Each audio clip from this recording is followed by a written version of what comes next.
This is the Jumper T15 Pro. Don't get it confused with the Jumper T15, which released a little while back. This is in many ways a completely new radio. Today, we're going to be looking at the Jumper T15 Pro and comparing it to what I think is the closest radio in Radiomaster's lineup, the Radiomaster TX15.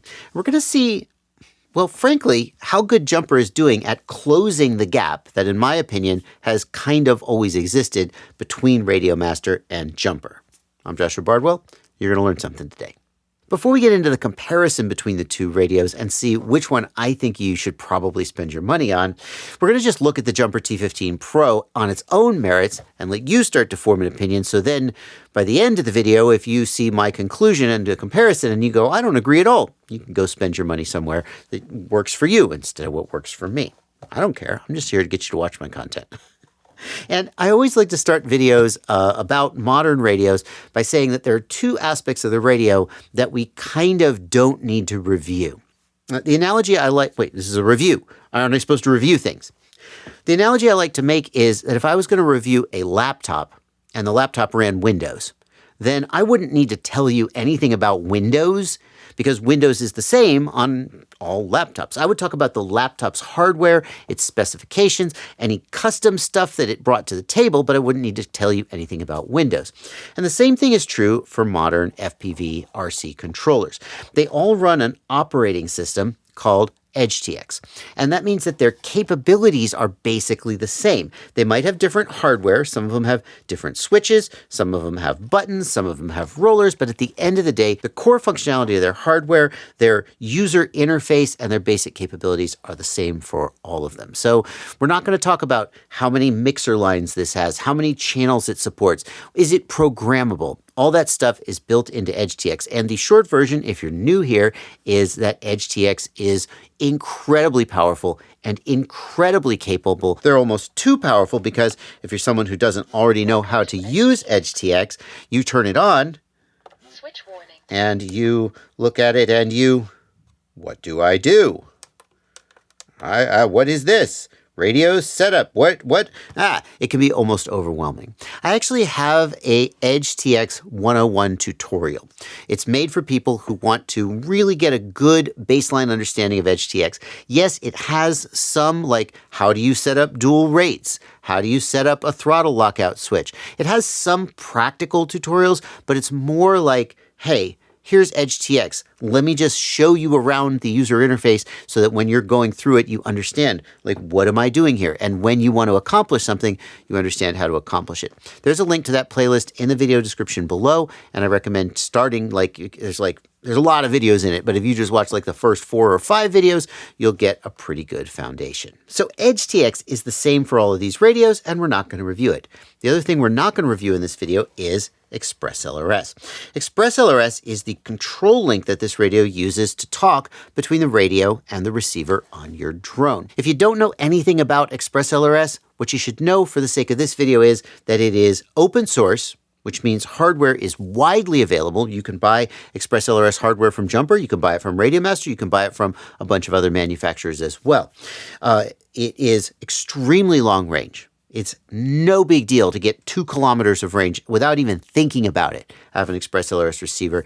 And under proper conditions, you can get 5, 10, 20 kilometers or even more, although you're not just going to like roll out of bed and get 20 kilometers. You're going to have to do some work in order to actually achieve that. But as you can see here, there are some nuances to ExpressLRS. This radio has 2.4 gigahertz ExpressLRS. That's not the only flavor of ExpressLRS that is out there. And so as we get a little further into the video, we will talk about the nuances that this radio has that other radios don't. But if you're thinking, well, should I buy a Jumper radio or should I buy a Radiomaster radio because one of them is going to have more range than the other? No, they all run ExpressLRS, and their sort of raw RF performance is basically the same, with the exception of the nuances that I'll get into a little later in the video. With that out of the way, let's take a closer look at this radio. And the place I usually like to start these videos is by looking at the controls of the radio, like what switches and knobs does it have. The T15 Pro has 4 3-position switches across the front. Other radios will sometimes mix these up with like a 2-position here, a 2-position here, and a 3-position there. These are all 3 positions. That gives you maximum versatility, although if you've got some functions that you just want to be a 2-position, well, you can always just program a 3-position, so top and middle is one thing and bottom is the other, or top is one thing, middle is nothing, and bottom is the other. But it is a little annoying if you want a 2-position function to only have a 3-position. This isn't really a strong criticism because whichever way they do it, someone's going to wish they did it the other way. The way that they did it is to give you 4 3-position switches. They do have some 2-position switches, one on the left shoulder, and that is a latching switch. And if we go over here, one on the right shoulder, and that is a momentary switch. And yeah, those switches feel about as smooth as they sound, but I do like that they have big tactile surfaces for you to really get your finger on. I like that you can feel whether the switch is in or out. A lot of times people will do these 2-position switches. Maybe, oh yeah, this one's the same.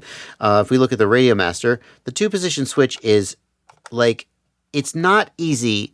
I mean, you could feel it here, but like if you're distracted or if you're flying, it's not immediately obvious whether that switch is in or out. And the amount of press you have to do is very small. You can imagine it being easier than you might like to like accidentally like click that and disarm or do something that you didn't mean to do. You are not going to accidentally press that switch. It is a big tactile switch. Coming across the front of the radio, we have 2 knobs here, and there are no knobs or sliders anywhere else on the radio. So if you're looking for something where you can manipulate like a gimbal or some other control with your finger while you're flying, well, this isn't that. You would have to like take your fingers off the sticks, reach up, turn a knob, and come back down. That's doable under a lot of conditions, but there are some people who really want like for flaps on an airplane perhaps, or for adjusting a tilt gimbal for a camera, they want to be able to adjust that while they're flying with some secondary finger, and this isn't that radio.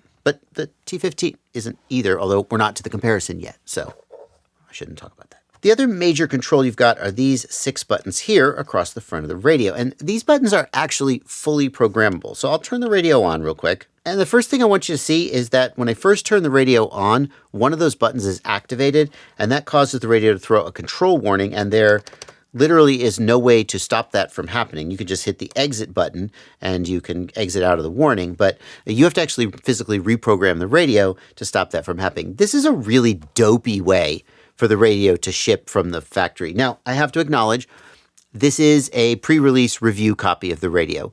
When I got it, it was in the Chinese language, and I had to flash new firmware to it to change it to the English language. And now, thankfully, Jumper sent me instructions. They were like, hey, here's how to get it to English. And I have to assume that if you buy this radio and you have it shipped to an English-speaking country, or, by God, any country other than China, you would think they would ship it with English, right? Am I being Amerocentric here? Like, a lot of radios ship with English, even if they go to, like, Europe, don't they? Well, anyway, point is, if you get this radio and it has Chinese on it, you have to go and you have to flash it. I'll show you how to do that later in the video as well. I don't want to get too off track here. But point is, this radio has come from the factory with some weird stuff on it. I hope they sort that out before they actually start shipping copies to actual customers, but I'm not incredibly confident that they will do that. So back to the 6-position buttons. These are individually programmable. And what that means is, like, currently the way they're set up is that these 6 buttons are just like 6 radio buttons. You can pick one or the other, and basically you're choosing from one of 6 options. But what if I wanted to split those up and have like 3 in a group and 3 in a group or something like that?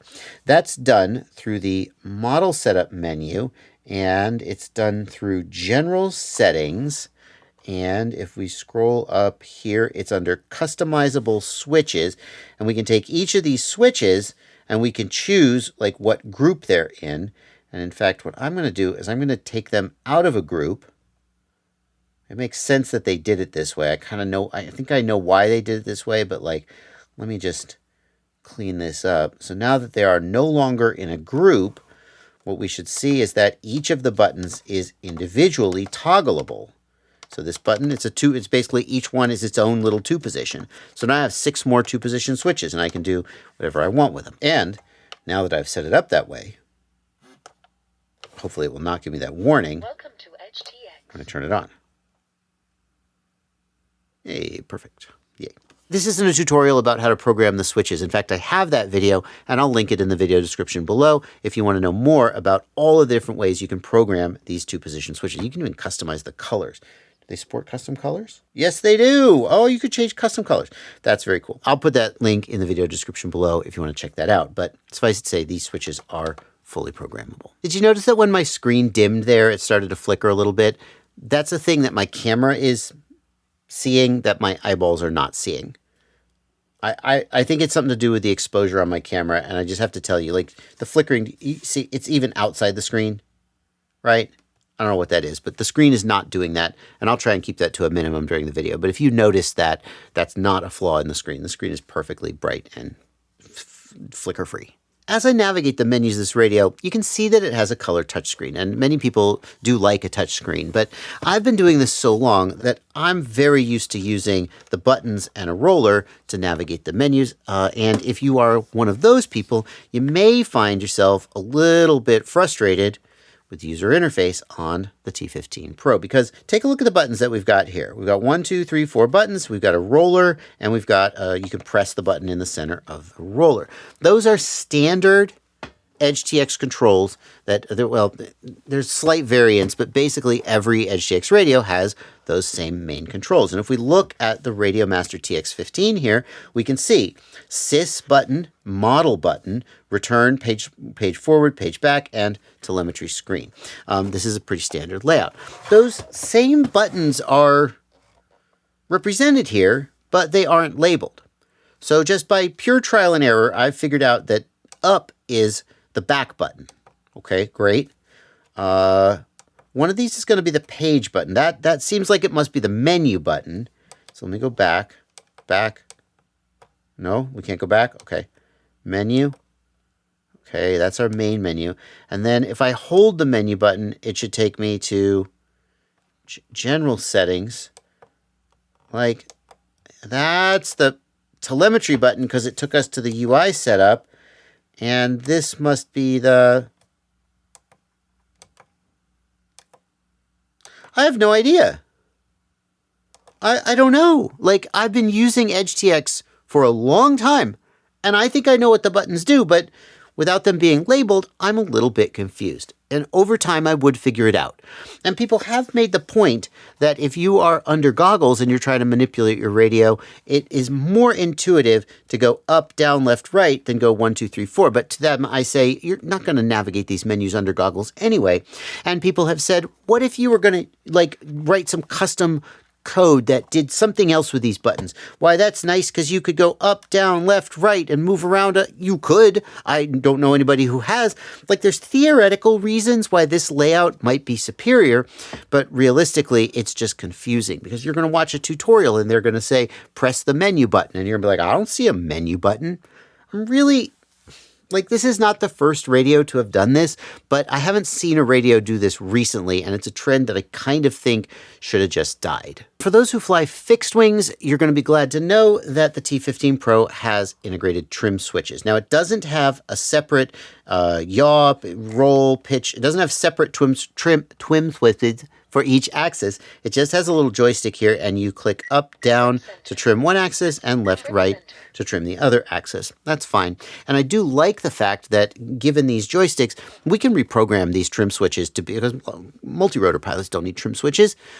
We can program these trim switches to be used for many other functions. And in that respect, having it be an up, down, left, right joystick may be more versatile than having two separate trim switches, one for up, down, and one for left, right. It just depends on what you're trying to do. For example, you remember I told you, oh, well, we don't have a knob or slider here that we can easily get to adjust a gimbal. Well, guess what? You could theoretically program this radio so you adjust your gimbal up, down, like that, up, down, left, right, using that joystick, and you just say, we're not going to use that for trims. EdgeTX radios are infinitely reprogrammable, and I do think that these little knobs here, these little trim switches here, some people are going to like the fact that it's a joystick and not a separate trim switch. But if you intend to use it as a trim switch, then you're probably going to want the traditional style of trim switches that we see here on the TX15. On the top of the radio, we have a few ports. There is a USB port that is used for charging, among other things. This radio charges via USB at 10 watts, and it takes about 4 to 5 hours to go to a full charge. The USB port is also used to connect to a computer. You can use this as a game controller to fly simulator, and you can also use it to access the internal storage of the radio to do things like back up the configuration and copy the configuration between radios. And then here and here, these are plugs for external antenna connectors. You'll have to open the radio up and you'll have to install that yourself, but you can just yank one of these plugs out and install an SMA connector here and install an external antenna. It's kind of silly that they're so off-center, and especially because we have here 2 spots for external antennas, but this radio doesn't support Gemini or diversity, which if you don't know what that is, that's an Express LRS technology that uses 2 antennas on the transmitter to get better signal. So, having it so off-center is a little bit weird, but sure, why not? The antenna for the Express LRS system is nice and foldable. I do like a foldable antenna. It makes it easier to pack the radio away. It does mean that you can't just unscrew an antenna and put an external antenna on, but from my perspective, most of the time I'm not using an external antenna, and if I did want one, I would just install one of these connectors here. Speaking of the antenna, let's talk about the Express LRS functionality in this radio. Express LRS comes in different frequency bands. So it can operate in the 2.4 gigahertz frequency band, and that has the advantage of relatively small antennas, and it is a big, wide frequency band where lots of pilots can be in the air at the same time. 50 or 100 pilots theoretically could be in the air at the same time and not be kind of stomping on each other. They could all control their aircraft. The other one that is widely used is 900 megahertz. 900 megahertz is a lower frequency, and because of that, it has better range and penetration, all else being equal. 900 megahertz has larger antennas, and that is why it is usually preferred by people using larger aircraft. Racers don't like 900 megahertz. Well, that's not true because they used Crossfire for a long time, and Crossfire was 900 megahertz. But one of the disadvantages of 900 megahertz for people running very small or very compact aircraft is that the antennas are relatively large. On the other hand, when you get up to something like a 7-inch or a 10-inch drone and you're doing long-range stuff, you're going to want 900 megahertz because it's going to give you the maximum possible range. 2.4 gigahertz can go really far, but again, all else being equal, 900 megahertz will go further. The T15 Pro, as you can see, runs in 2.4 gigahertz. But if you've read some of the marketing material or even some of the product pages put out by Jumper, you might be a little confused because they say that this is a 900 megahertz and 2.4 gigahertz radio. Now, what that makes most people think is that this is a dual band radio. Those do exist. Radios that can operate both in 2.4 gigahertz and 900 megahertz. And so basically you wake up today and you want a little antenna, you use 2.4 gigahertz. You wake up today and you want a big antenna where you go long range, you use 900 megahertz. You just would need different receivers in your aircraft. Well, that's not even true. There's dual band receivers too. The T15 Pro is not a dual band radio. It's 2.4 gigahertz only. And they say, I asked them about it and they said, oh, well, we're going to make a 900 megahertz one. And so I think it's a little bit misleading, maybe not intentionally so, maybe it's just an English translation thing to say that this radio is 900 and 2.4 gigahertz. It's not. It's one or the other, and they don't currently sell the 900 megahertz one, like you literally can't buy it. So a little bit aspirational, I suppose. The output power of the radio is 1 watt, and that is standard for Express LRS. That's like the maximum power that you typically see for Express LRS radios today, except for some rare and more specialized hardware. 1 watt is just that's the baseline, and it's the top. So you're going to get as much range out of this radio as you would out of any other 2.4 gigahertz 1 watt Express LRS radio. The 900 megahertz 1 watt radio is going to get more range, probably, but any of them are going to give you as much range as you could possibly want. I think the big question when you're considering this radio is whether you want the flexibility of switching to 900 megahertz sometimes and 2.4 gigahertz other times, or whether you're just like, no, screw it, I'm fine. That's more than enough range for me. If we come around to the back of the radio, we see, oh, well, the faux leather carry strap. I think that some versions of this radio don't have the leather carry strap. They have a plastic one. Frankly, it's not leather. Like, I don't know, man. Is it?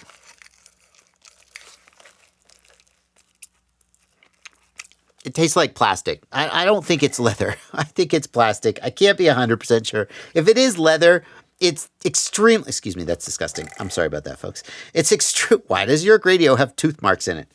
It's extremely cheap leather. It's really bringing the radio down, I have to say. I think the radio seems cheaper and worse off for this carry strap. Like, if we look at the Radiomaster, again, not doing the comparison yet, but just like for comparison, this is not leather. It's a nice woven fabric. And it's like, okay, fine. That's fine. This is just like 2 cents. You know, this is terrible. I don't like this at all. Okay, continuing on, we have a module bay in the back of the radio. It is a JR module bay, and that means if you don't like the fact that this radio only does 2.4 gigahertz, you can buy a 900 megahertz module, put it in the back of the radio, and then it can do 900 megahertz. So that's nice. You will need an external module for that. I do like the fact that it's a JR module and not a light module. I don't have a light module handy to show you, but a light module is a smaller form factor module bay, which sounds like a good thing, but the light modules are a little harder to find, and they don't always fit. Like the JR bay has been around forever, and it's basically the same on all radios. But the light module, there are little variants that mean that like a beta FPV light module may not fit on a Radiomaster light module bay, and just a little bit frustrating. Maybe it's just because I'm old, but I just prefer. Let me flip this right side up. My OCD. I just prefer the JR. It's a small thing and it's a personal thing, but I do like the JR module bay. And then if we continue down, we get this kickstand on the back of the radio. And, like, okay. All right, sure. I guess. Why is it pointy? I guess it's, I don't know. Okay, fine. And then we come to the batteries. This radio doesn't come with batteries, but it does come with a tray here for two 21700 lithium-ion cells. Those are going to hold about 4,000 to 5,000 milliamp hours typically, and they're going to give you plenty of runtime. I haven't done a rundown test, but plenty of runtime. If I pull this out, I can't easily get it out. Hold on. I'll get it out. If I pull this out, I do like something Jumper did here, which is that this, I believe, must be the battery for the real-time clock. So the radio has a real-time clock in it, and there's a little coin cell that powers the real-time clock. And a thing that you have to do sometimes if you have one of these radios for long enough is it'll stop keeping time. And then when the real-time clock battery fails, sometimes the radio it needs that for certain internal things that it doesn't like when the real-time clock's not working, and your radio will stop working. This is not universal, but it is a semi-common problem that happens. And usually you got to start pulling screws out of the radio and go find the coin cell for the real-time clock. Assuming that is the battery for the real-time clock, and I don't know what else it would be, it's great that they put that here in the battery bay so you don't have to take your freaking radio apart in order to change it. Let's make sure I put this in the right way around, because I am not sure whether this radio has reverse polarity protection, and I don't want to fry it.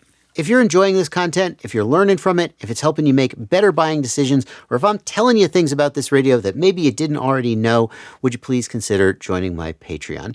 Patreon is the single best way for you to say thank you for doing the work that I do, and for you to ensure that I am able to keep doing it instead of having to go out and find a real job to pay my bills. There's a link in the video description below, patreon.com. The minimum payment that I request is $2 a month. That's not that much freaking money, but if you don't feel like I've earned it yet, just keep watching the video and I'll keep trying to make content that changes your mind. And now we come to the gimbals, and the gimbals are the major differentiator between the different sort of trim levels of this radio. This radio can be purchased with 3 different gimbals. There's the basic Hall effect gimbals. There are the RDC90 gimbals, which have a custom rotary encoder that's supposed to give you like more precision. And then there are these gimbals, which are the FKM gimbals. It's not FKM. What do they call them? It's 3 letters and it starts with an F. The FPG gimbals that you see here are the highest trim level from Jumper and the most expensive. They are all metal CNC, and they are basically Jumper's response to the Radiomaster AG01 and AG02 gimbals.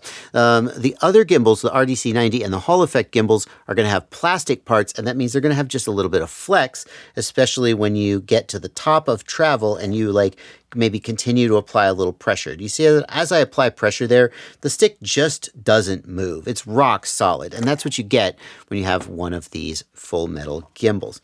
I like to say that these full metal gimbals, whether it's from Jumper or Radiomaster, are not required in order to make you a good pilot. People have done amazing things with Hall effect gimbals with plastic frames, but it's like leather upholstery in a car. It's not going to make you a better driver, but it's just gonna be, oh, that's nice. That's premium, baby.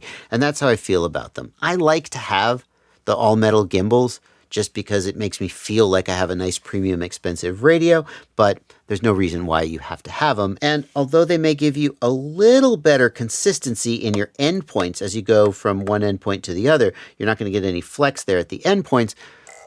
They're not going to make you any better at actually flying your drone. I will say that there are some things about these gimbals that I don't like, and no, it's not the gimbal feel. The gimbal feel is fine. They're relatively loose, but some people like loose gimbals, and you can tighten them up. I'll talk about that in a second. One of the things I don't like about the gimbals is the design of the stick ends. So the stick ends just screw off like that. What's wrong with that? Well, by the way, they are adjustable. So like there's a screw in the end here where if you loosen this screw, you can lengthen and shorten the stick. When I first saw them, I thought you couldn't. And I was happy to learn that you can lengthen the stick because they're relatively short to begin with, which is not necessarily to my taste. No, what I don't like about this though is, I'll screw it back on. Well, first of all, it's a little too easy to screw off. Like, I would probably blue Loctite that. Try to make sure you don't get any Loctite down in the rest of the gimbal. But I would probably like blue Loctite that in just because it's pretty easy to unscrew. I could see that coming loose during normal use, theoretically. No, but the thing I don't like about it is that the way most other gimbals in the FPV world work is that the stick end screws on like this, right? So you've got this threaded part in the gimbal and the stick end screws on, and that means that people make all kinds of custom stick ends. And you can customize the way that your fingers interface with the stick, and I think that is a big, big plus. This isn't going to work. I mean, someone may make custom stick ends for it, but, and like, I don't know, would it be hard to just get like some threaded M3 or M4 rod and like, is that M3? No, I don't even think it is. I don't know what it is. What kind of thread is that? Oh my God, it's not even threaded all the way down. Hello? I don't know if I can show you this. I don't know if I could possibly get in. Do you see that that's not even threaded all the way down? There's only like a thread and a half, a turn and a half of thread there. And I don't know what threading that is. Like, theoretically, you could just get a screw. Get an M3 screw. I have M3 screws everywhere. Is this M3? I'll know in 1 second. No, M3 is too big. Is it M2.5? It is. So it's M2.5. So theoretically, I could get an M2.5 screw, and then I could get some stick ends made for... Are there stick ends made for M2.5 threaded gimbals? I'm not even... See, it's just such a weird choice. I don't know why they did it this way, and it seems really dumb and really unnecessary. And it locks you out of a really nice functional thing where you can get custom stick ends that are made for all the other radios. The other thing that I really don't like about these gimbals is that if you want to tighten the gimbals up, you have to open the radio up. You have to open the back of the radio up, and there are screws on the inside where you can tighten the gimbals, or if you want to change it from mode 2 to mode 1, you can make the throttle centering. If we look at the Radiomaster TX15, this is the freaking gold standard. This is the Radiomaster AGO2 gimbal, which is their high-end gimbal. However, even the cheap Radiomaster Hall effect gimbals can be adjusted from the front. Do you see this screw here, and this screw here, and this screw here, and this screw here? All these screws on the front of the gimbals, that is every adjustment this gimbal supports. The tension, the centering, the top and bottom limits, and oh my God. Ooh, the way that feels it feels so good. Okay, I take it back. This feels much better than the jumper gimbals. Maybe it's just because they're looser and I don't like them loose. Maybe it's not fair to compare an adjusted gimbal to a factory fresh one. But the fact that you can't adjust the jumper gimbals without opening the radio, it's like, sorry, that used to be okay. But then when Radiomaster released that adjustability feature, not just on their top of the line most expensive one, but also on their cheap one, it's like, that's not okay anymore. I shouldn't have to open the radio to adjust the gimbal. Now you may say, I'm going to adjust it one time and never again, and I'm fine with opening it up. And if that's how you feel, then more power to you. I don't like it. Speaking of opening the radio, let's open the radio, because I believe that historically, Jumper has had much worse internal build quality and QC than Radiomaster. And I want to look.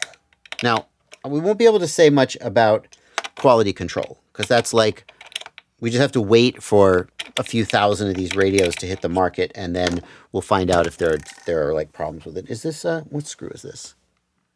It's a Phillips head screw. That's obnoxious. Don't do that. It's not a Phillips head. It's that weird, not a Phillips, Japanese thread or whatever. My Phillips screwdrivers aren't working.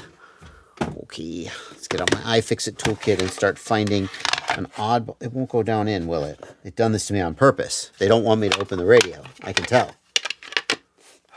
What am I going to do? Oh, they're different screws. Yeah, of course. We have 4 screw holes in the back. We have 2 different screws. Different threads. Different head.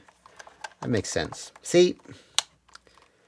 Like, what kind of mechanical design goes into this radio that we've got these 2 completely different screws in what are basically equivalent screw head locations. They're doing the same job. One is in the bottom, one's in the top, but they're different. Sure they are. And they're these annoying, not Phillips heads. Instead of metric, as God intended. Presumably I have to pull this off.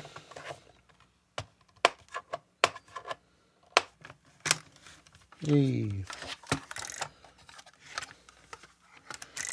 So here's what we've got on the inside. Let's just take a look around. The wires to the switches are direct soldered. I'm happy to see that they've added some adhesive here to provide a little bit of additional strength instead of just soldering.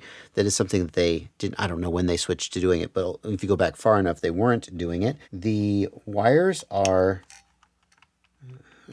they're not super thin. I do like that they've got this zip tie here, helping to retain the wires and keep them out of the way as we open the radio.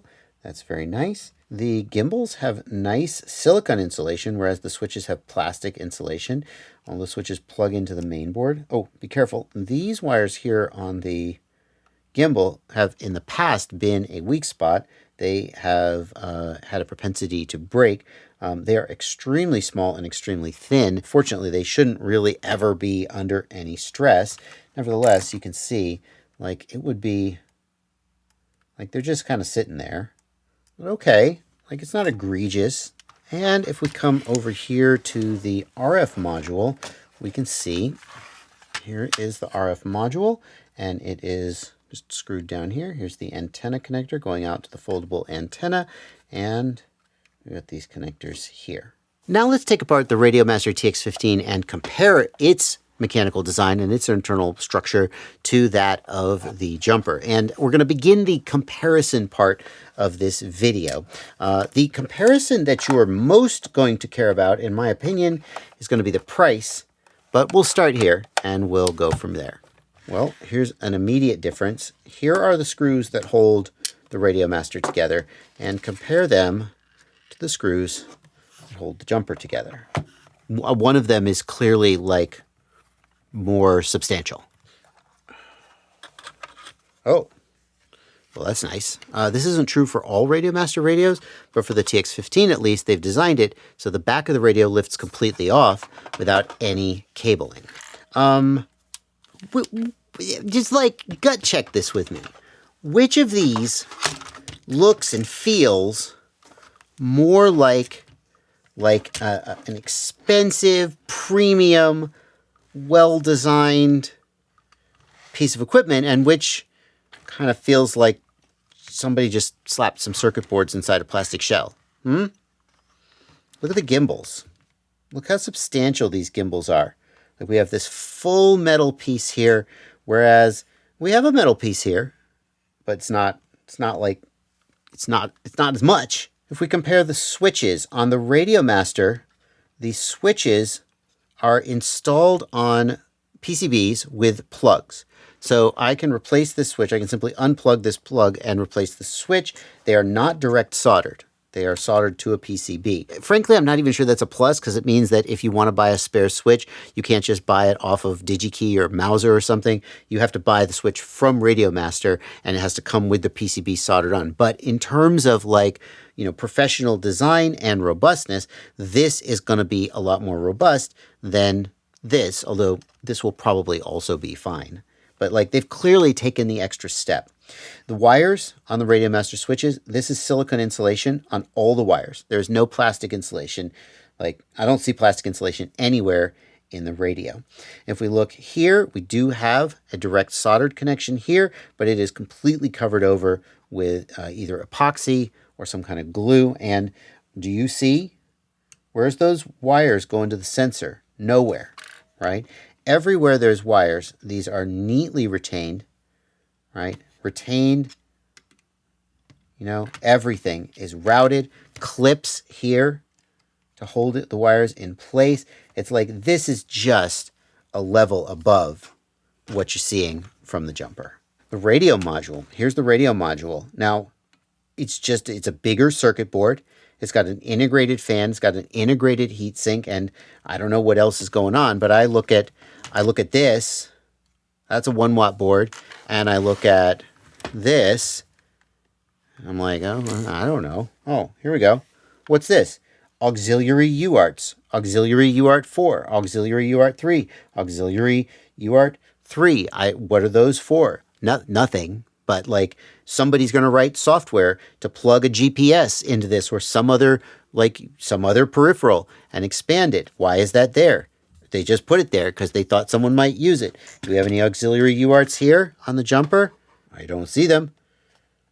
Yeah. So it's just clearly the Radiomaster is a level above in terms of its mechanical design and in terms of its industrial design, if that's the appropriate term to use. It is just a more substantial, it is a more robust, it is just a better radio in terms of its physical construction. It feels like a really professionally designed, modern, electronics product, whereas the jumper kind of more feels like a toy grade thing that's some circuit boards kind of slapped into a shell. The Radiomaster even has a QC pass sticker. I assume that the jumper went through some form of quality control as well, although I did receive it with it in the Chinese language and that weird configuration on the button. I assume it went through some form of quality control, but nobody put a QC Pass 08 sticker on it. Thank you, Inspector number 8. As I reassemble the radio, do you notice that Radiomaster hides their screw holes underneath the rubber handpieces? So when I put this rubber handpiece on, you will not be able to see the screw holes anymore. It'll cover them up. That's just a nice little touch. And if you're into mechanical design, industrial design, whatever, you're like, yeah, well, of course, that makes a lot of sense. But it's not how the jumper did it. The Radiomaster has a much larger battery bay, a gigantic battery bay. Another difference is that the Radiomaster TX15 is dual band. So it can do both 2.4 gigahertz and 900 megahertz, depending on what you're deciding to do today. That may not be a feature that you use, but it certainly has to be acknowledged, especially as we come to the price comparison. In my opinion, the AGO2 gimbals are superior. Whether you like the feel of the gimbal better or not, they certainly are superior, again, in their design, in that they're completely adjustable from the outside of the radio. I like the switch layout better on the TX15 rather. Again, maybe subjective, maybe not. I don't know. And here's the thing. When you look at the price of these radios, I think the difference becomes very clear. So here is an AliExpress page for the Jumper T15 Pro. Oh, by the way, this radio doesn't appear to be sold on Jumper's website. They sell it through their AliExpress store, which means if you have quality control problems or customer service issues, you're going to have to go through AliExpress. I don't know whether it's being sold by, like if I go to getfpv.com, it is not currently sold. The T15 is sold though, so maybe it will be carried by GetFPV at some point in the future. Currently though, you have to order it from the AliExpress store, and so customer service is, well, good luck returning something or getting, a reship. I don't know. It's not out of the question, but it is freaking annoying. Pricing. So you got to be a little careful because number one, there's a million variants. By the way, that's a plus. There's a bajillion different color combinations. You can change this faceplate and you can change the shell color, and there's a bajillion different color combinations, which Radiomaster has some color combinations, but Jumper has more. We got to hand that to him. The other thing is, when I first looked this up, I found several listings for the T15 Pro, and one store just had like prices that were $75 more than another store. So you got to be a little bit careful as you're shopping around. But like here is the Hall Effect. Okay, so that's the Hall Effect one, and that's $222. That's not right. Let's go to this store.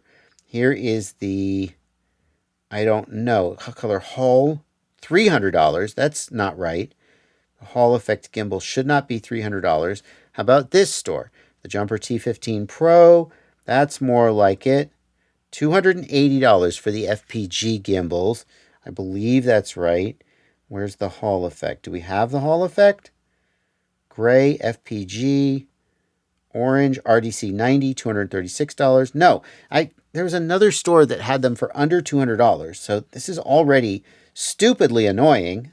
I was on my desktop. Now I'm on my phone. Maybe that's the difference. I don't know. What's the pricing on this? Okay, let's just assume.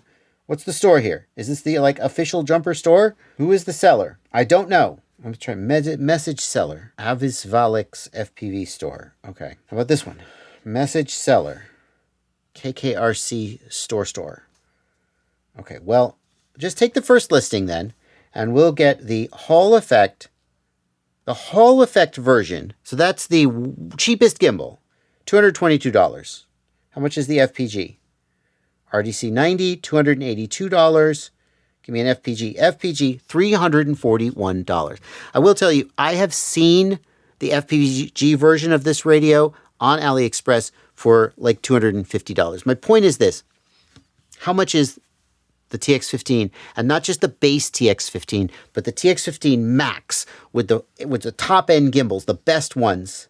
Straight from Radiomaster's website, where, by the way, you will get customer service. It's still Chinese customer service, but it's better than AliExpress, I think. The TX15 Max is $200 for the top-end one with the best gimbals. $200. So the best price I was able to find for the FPG version of the T15 was around $250. So it's $50 more, and I wouldn't pay $1 more for that radio compared to the TX15. I think the TX15 is a better radio. But when you consider that you can get a base TX15 for around $150, $140, and the top-end one for $200, I don't see a world where even the few things that the Jumper T15 does better than the TX15 are even worth it, considering that in many other ways it does things worse, and it just overall, in terms of its mechanical and industrial design, I think it's worse. So yeah, what you got to do from here is go watch my review of the Radiomaster TX15